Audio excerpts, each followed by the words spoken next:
तुम्ही किती चांगले आहात, किती प्रतिभावान आहात किंवा स्वतःवर किती मेहनत करता याची कुणाला पर्वा नाही.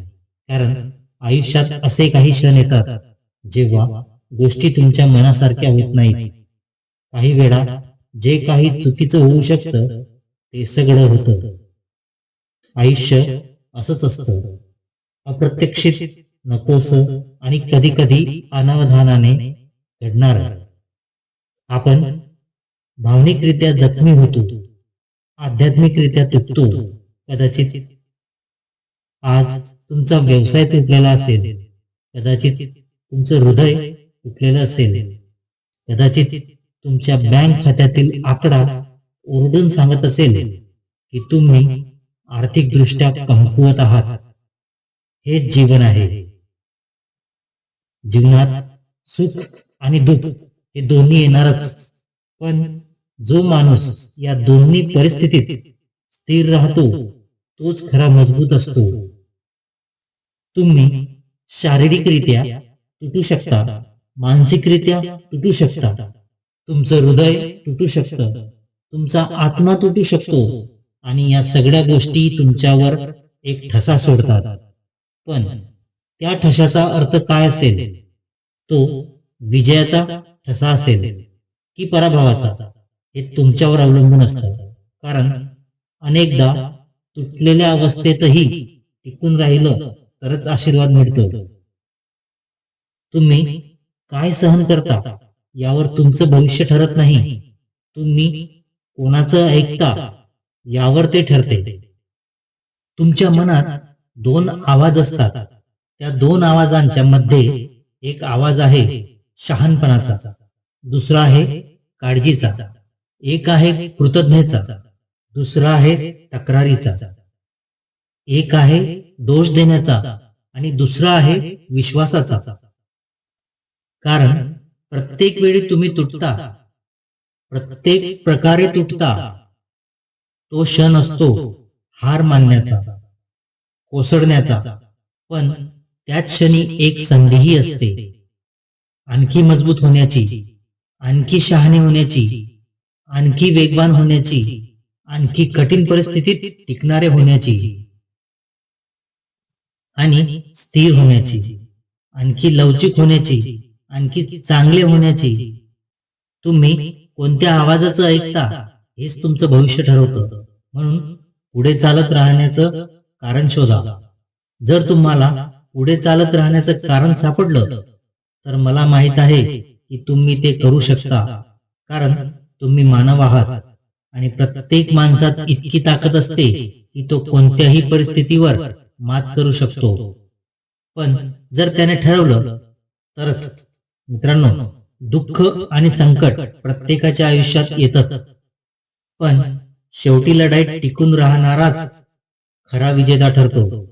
ही लढाई अजून संपलेली नाही, ती तर आता सुरू झाली आहे. आणि आता तुम्हाला जगाला दाखवण्याची संधी आहे की तुम्ही खरोखर कोणत्या मातीचे बनले आहात. तुमच्या आयुष्यात सध्या जे काही चालत आहे ते आजार असो, संकट असो, त्याच्याकडे बघा आणि स्वतःला सांगा, मी त्याला हरवू शकत नाही. नाही, मी त्याला हरवू शकतो. मी त्याला हरवणारच. मला ते करायलाच हवं. कारण माझं कुटुंब आहे ज्यासाठी मला जगायचं आहे. मी अजून संपलेला नाही. माझं आयुष्य अजून संपलेलं नाही. आयुष्यात काही गोष्टी अशा असतात ज्यासाठी कोणतीही पदवी लागत नाही, पैसे लागत नाहीत, कोणाचं समर्थनही लागत नाही. काही गोष्टी तुम्हाला फक्त स्वतःच्या ताकदीने पार कराव्या लागतात. जेव्हा तुम्ही स्वतःला सांगता, मी हे संकट पार करणारच, तेव्हा काहीही झालं तरी तुम्ही थांबत नाही. आयुष्यात कितीही अडचणी आल्या, कितीही विरोध झाला, कितीही परीक्षा आली तरी कोणीही तुम्हाला थांबवू शकत नाही. तुम्हाला थांबवू शकतं ते फक्त तुम्ही स्वतःच. तुम्हीच. कोणतीही परिस्थिती, कोणतंही संकट, कोणतीही अडचण तुमचं आयुष्य ठरवू शकत नाही. परिस्थितीला तुमचं आयुष्य ठरवू देऊ नका. मी माघार घेणार नाही. मी पडून जाणार नाही. कागदावर काहीही लिहिलेलं असलं तरी मला फरक पडत नाही.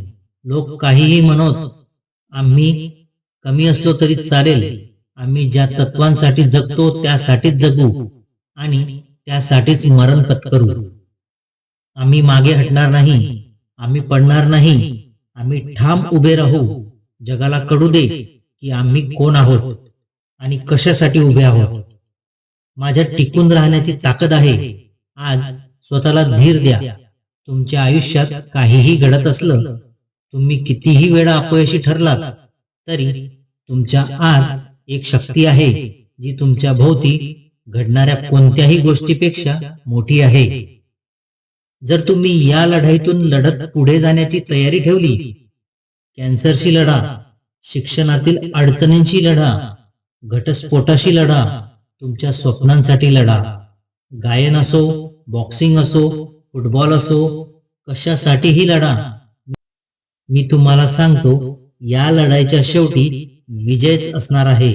आणि जेव्हा तुम्ही त्या अंधाऱ्या निराशाजनक ठिकाणातून हळूहळू वर याल, जेव्हा तुम्ही तुमच्या जुन्या स्वरूपावर मात करून तुमच्या खऱ्या स्वरूपात उभे राहाल, तेव्हा तुम्हाला जाणवेल की उभं राहण्याच्या आणि लढत राहण्याच्या त्या कृतीतूनच तुम्ही खऱ्या अर्थाने मजबूत झालात आणि तुम्ही कधीही तुटणार नाही.